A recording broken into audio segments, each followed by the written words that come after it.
Hi friends, இன்றைக்கி ஒரு mini vlog பார்க்கலாமா? நேற்று ஆடி வெள்ளி, முதல் வெள்ளி அன்னைக்கு எடுத்த வீடியோ தாங்க இது. காலையிலே எந்திரிச்சு வாசல்லாம் தொடச்சி கோலம் போட்டாச்சு.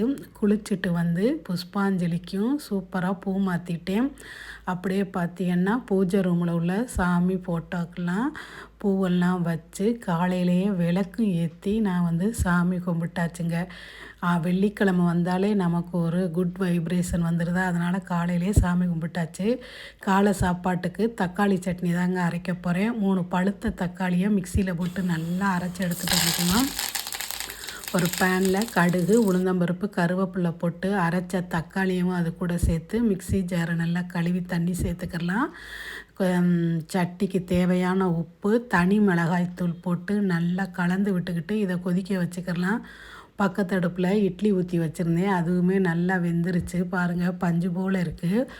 இட்லி வந்து நாம் வந்து துணி போட்டு அவிச்சோம்னா நல்லா சாஃப்டாக சூப்பராக வரும். நிறையா பேர் வந்து எண்ணெய் தடவி ஊற்றுவாங்க.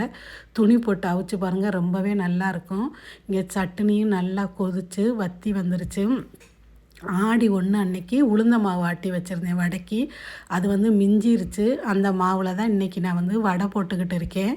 எங்கள் வீட்டுக்காரர் வந்து பெரிய பெரிய வடையாக போட்டுறாத, குட்டி குட்டியாக போடு அப்படின்னு வந்து சொல்லிக்கிட்டே இருந்தாங்களா. நானும் சரின்னு சொல்லிட்டு குட்டி குட்டி வடையாக தட்டி எடுத்துக்கிட்டு இருக்கேன். வடை நல்லா சூப்பராகவே வந்துருந்துச்சு.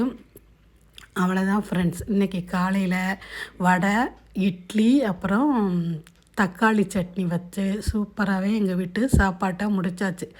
வீடியோ பிடிச்சிருந்துச்சின்னா சேனலை சப்ஸ்கிரைப் பண்ணிவிட்டு ஒரு லைக்கும் போட்டு விடுங்க. Okay, thank you.